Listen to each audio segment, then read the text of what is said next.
Breaking news দর্শক, এই মুহূর্তে মধ্যপ্রাচ্যে যা ঘটছে তা হয়তো পুরো বিশ্বের মানচিত্র আর অর্থনীতির হিসাব নিকাশ চিরতরে বদলে দিতে যাচ্ছে। আজ সকালের একদম লেটেস্ট আপডেট হলো ইরান বিশ্বের সবচেয়ে গুরুত্বপূর্ণ তেল চলাচলের রুট হরমুজ প্রণালী পুরোপুরি বন্ধ করে দিয়েছে। একটি সাইপ্রাসের জাহাজে ওয়ার্নিং শট ফায়ার করে তারা বুঝিয়ে দিয়েছে এই জলসীমায় এখন তাদের কথাই শেষ কথা। আর এর জবাবে আমেরিকা রীতিমতো পাগল প্রলয় হয়ে আজ ভোর রাতে ইরানের বেশ কয়েকটি জায়গায় আবারও ভয়াবহ বোমা হামলা চালিয়েছে। কিন্তু আসল চমকটা এখানে নয়। আমেরিকার এই হামলার পর ইরান কিন্তু ভয় পেয়ে গুটিয়ে যায়নি। উল্টো ইরান সরাসরি জর্ডানে থাকা আমেরিকার সামরিক ঘাঁটিতে মিসাইল হামলা চালিয়েছে। শুধু তাই নয়, আমেরিকার মিত্রদেশ সংযুক্ত আরব আমিরাত, বাহরাইন ও কাতারের আকাশে এখন উঠছে ইরানের ড্রোন আর মিসাইল। বাজছে এয়ার রেড সাইরেন। পশ্চিমাদের ছাতার নিচে থাকা আরব দেশগুলো আজ চরম আতঙ্কে কাঁপছে।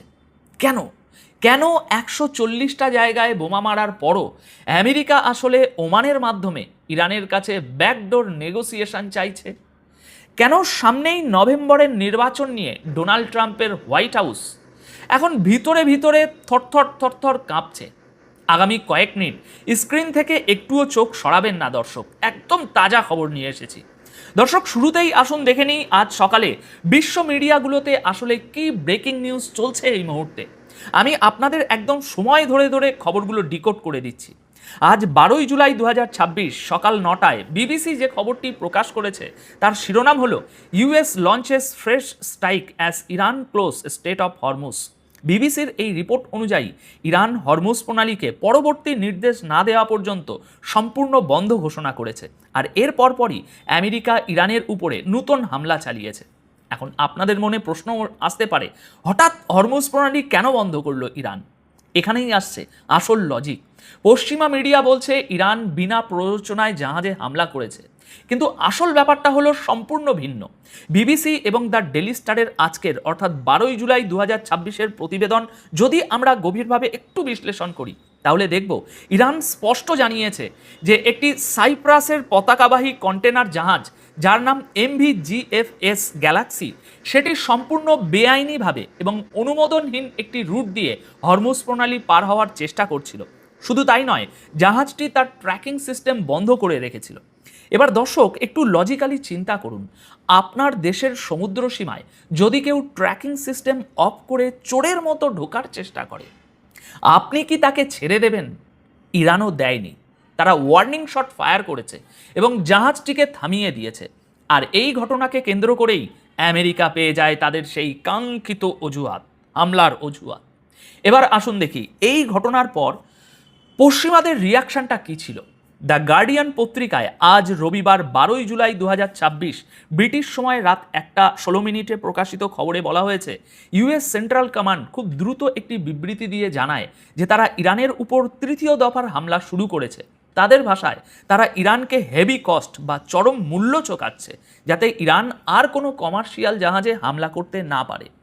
গার্ডিয়ানের এই রিপোর্টে আরও উল্লেখ করা হয়েছে যে ইরানের হামলায় সাইপ্রাসের ওই জাহাজটির ইঞ্জিন রুমে ব্যাপক ক্ষতি হয়েছে এবং একজন ক্রু নিখোঁজ রয়েছেন। আপনারা দেখুন পশ্চিমাদের ন্যারেটিভটা কত চমৎকারভাবে সাজানো। তারা বিশ্বের কাছে প্রমাণ করতে চাইছে যে ইরান হলো গ্লোবাল ট্রেডের শত্রু আর আমেরিকা হলো ত্রাতা। কিন্তু দর্শক, এই ত্রাতা সাজার পেছনের আসল অসহায়ত্বটা হয়তো অনেকেই খেয়াল করছেন না। আমেরিকার এই অসহায়ত্ব আরও স্পষ্ট হয়ে ওঠে যখন আমরা ইন্ডিয়া টুডের আজকের সকাল 8:40 রিপোর্টটি পড়ি। সেখানে বলা হয়েছে US defence secretary Pete Hegseth এক্সে সেন্টকমের বিবৃতি শেয়ার করে খুব দম্ভের সাথে লিখেছেন, Iran made a poor choice, now they pay.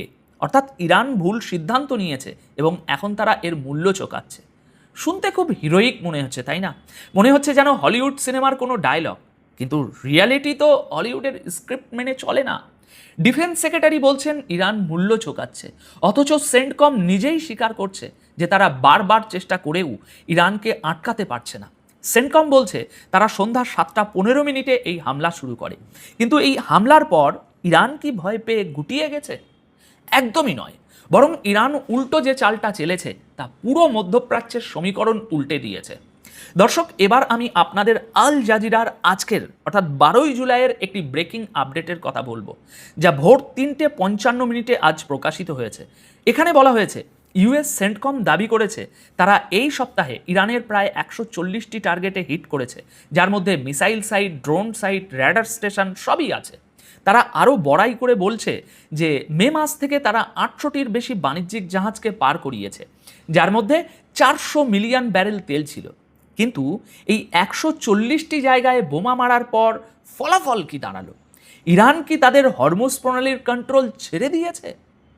একদমই নয়, বরং আল জাজিরা এবং সিএনএনের এই রিপোর্ট অনুযায়ী, যেটি সিএনএন গতকাল 11ই জুলাই রাত 11:46 আপডেট করেছে, ইরান অত্যন্ত কড়া ভাষায় জানিয়ে দিয়েছে যে আমেরিকার এই আগ্রাসনের জবাবে তারা শুধু হরমুজ প্রণালী বন্ধই রাখেনি, বরং তাদের প্রথম পর্যায়ের রিট্যালিয়েশন বা পাল্টা জবাব শুরু হয়ে গেছে। আর এই পাল্টা জবাবের নিশানায় কারা জানেন? আমেরিকার সেই সব মিত্র দেশ যারা এতদিন ভাবত আমেরিকার ছাতার নিচে থাকলে তারা পুরোপুরি নিরাপদ। এখানে একটা জিনিস খুব মনোযোগ দিয়ে এবার বুঝতে হবে দর্শক। ইরান সরাসরি জর্ডানের প্রিন্স হাসান এয়ারবেসে হামলা চালিয়েছে এবং দাবি করেছে যে তারা সেখানকার কমান্ড অ্যান্ড কন্ট্রোল সেন্টার এবং MQ-9 ড্রোনের হ্যাঙ্গার ধ্বংস করে দিয়েছে।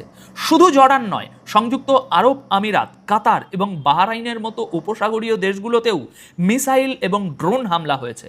আরব আমিরাতের ডিফেন্স সিস্টেম সেই ড্রোনগুলোকে ইন্টারসেপ্ট করার চেষ্টা করেছে ঠিকই, কিন্তু কাতারের আকাশে বিস্ফোরণের শব্দ শোনা গেছে এবং বাহরাইনে তো এয়ার রেড সাইরেন পর্যন্ত বাজানো হয়েছে। দর্শক, একটু ভেবে দেখুন তো এই দৃশ্যটার কথা। যে দেশগুলো আমেরিকার কথায় এতদিন মধ্যপ্রাচ্যে তাদের ঘাঁটি করতে দিয়েছিল, আজ সেই দেশগুলোর সাধারণ মানুষকে বোমার আতঙ্কে সাইরেনের শব্দ শুনে নিরাপদ আশ্রয়ে দৌড়াতে হচ্ছে। এটা আমেরিকার জন্য কতটা বড় একটা স্ট্র্যাটেজিক ফেলিউর বুঝতে পারছেন? ইরান মূলত পুরো বিশ্বকে একটা মেসেজ দিয়ে দিল যে আমেরিকা নিজের দেশ থেকে হাজার হাজার মাইল দূরে এসে হয়তো কিছু বোমা ফেলতে পারে, কিন্তু তারা তাদের মিত্রদের রক্ষা করতে সম্পূর্ণ ব্যর্থ। আর এই অঞ্চলে আমেরিকার কোনো মিত্র আর নিরাপদ নয়। দর্শক, এই পুরো প্রেক্ষাপটটা বুঝতে হলে আমাদের একটু পেছনের দিকে তাকাতে হবে। আজকের এই উত্তেজনার বীজ কিন্তু পোতা হয়েছিল গত 28শে ফেব্রুয়ারি। আপনারা জানেন, ওই দিন আমেরিকা এবং ইসরায়েলের এক ভয়াবহ হামলায় ইরানের তৎকালীন supreme leader Ayatollah Ali Khamenei নিহত হন। ওই ঘটনার পর থেকেই ইরান এবং আমেরিকার মধ্যে একটা অঘোষিত যুদ্ধ শুরু হয়ে যায়। মাঝখানে একটা সাময়িক যুদ্ধবিরতি বা অন্তর্বর্তীকালীন চুক্তি হলেও সেটা কখনোই টেকসই ছিল না, কারণ খামেনির মৃত্যুর পর ইরানের নতুন সুপ্রিম লিডার হয়েছেন তারই ছেলে মোস্তাফা খামেনি।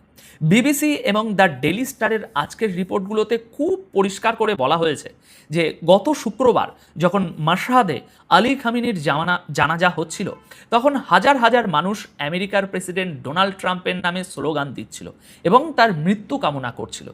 আর নতুন সুপ্রিম লিডার মোস্তাফা খামেনি তার প্রথম লিখিত বার্তায় খুব স্পষ্টভাবে বলে দিয়েছেন, প্রতিশোধ নেওয়াটা আমাদের জাতির ইচ্ছার ব্যাপার।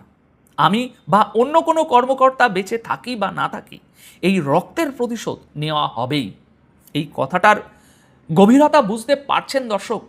ইরান তাদের লিডারশিপকে এমনভাবে ডিসেন্ট্রালাইজ করে ফেলেছে যে আমেরিকা যদি আজ মোস্তাফা খামেনিকেও টার্গেট করে, তাতেও ইরানের পলিসিতে কোনো বদল আসবে না। প্রতিশোধের এই আগুন এখন ইরানের রন্ধ্রে রন্ধ্রে ঢুকে গেছে।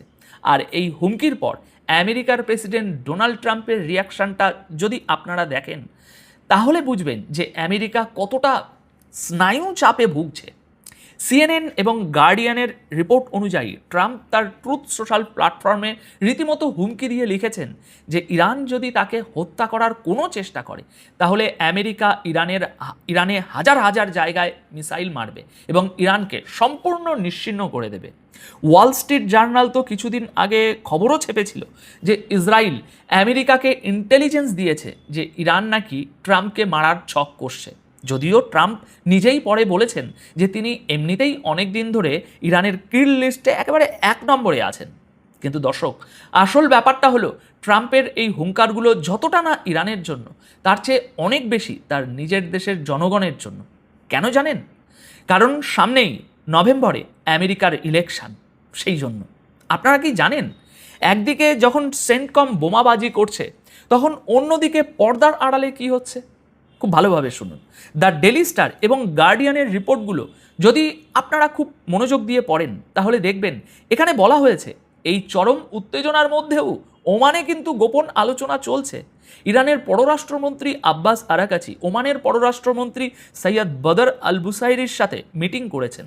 রয়টার্সকে দেওয়া এক সিনিয়র ইরানি সূত্রের বরাতে জানা গেছে যে ইরান, আমেরিকা, কাতার এবং পাকিস্তানের মধ্যে একটি দর কষাকষি চেষ্টা চলছে। সিএনএন গতকাল শনিবার রিপোর্ট করেছে যে ওমান একটি ড্রাফট প্রপোজাল তৈরি করেছে, যেখানে বলা হয়েছে যে হরমুজ প্রণালীর দক্ষিণ করিডোর দিয়ে ওমানের জলসীমায় ফ্রি নেভিগেশন চলবে, আর উত্তর করিডোরে ইরানের জলসীমা ব্যবহার করতে হলে ইরানের কাছ থেকে আগাম অনুমতি নিতে হবে, তবে কোনো টোল দিতে হবে না। এক্সিওস এবং পলিটিকোর মতে পশ্চিমা মিডিয়া বলছে আমেরিকা নাকি ইরানকে শনিবার পর্যন্ত আলটিমেটাম দিয়েছিল এই প্রণালী পুরোপুরি সবার জন্য খুলে দেওয়ার। কিন্তু দর্শক, আলটিমেটাম তো দেয় বিজয়ীরা।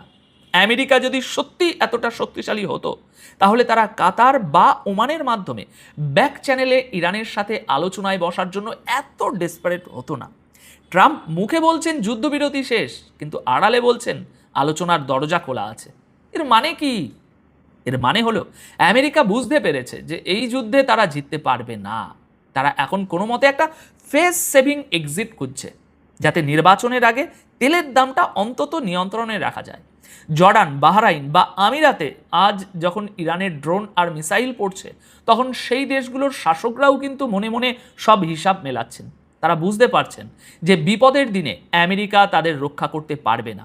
ফলে আগামী দিনে এই মধ্যপ্রাচ্যের দেশগুলো আমেরিকার বলয় থেকে বেরিয়ে ব্রিক্স বা চীন রাশিয়ার ব্লকের দিকে আরও বেশি করে ঝুঁকবে, এতে কোনো সন্দেহ নেই। আজকের এই হরমুজ প্রণালীর ঘটনাটি শুধু কয়েকটা জাহাজে হামলা বা পাল্টা হামলার ঘটনা নয়, এটা হলো গ্লোবাল পাওয়ার শিফটিংয়ের একটা জ্বলন্ত প্রমাণ। আমেরিকা হয়তো আজ 140টা টার্গেটে হিট করার পর কাল প্রেস কনফারেন্স করে নিজেদের বিজয়ী ঘোষণা করবে, কিন্তু ব্যাক অফিসে তারা ঠিকই ওমানের কাছে ধর্ণা দেবে একটা সমঝোতার জন্য। কারণ দিন শেষে বোমার চেয়ে ডলারের দাম অনেক বেশি। আজকের মতো আলোচনা এখানেই শেষ করছি। দেখা হবে পরবর্তী ভিডিওতে নতুন কোনো খবরের বিশ্লেষণের সাথে। তত সময় সবাই খুব ভালো থাকবেন, সুস্থ থাকবেন। ধন্যবাদ আপনাদের সকলকে।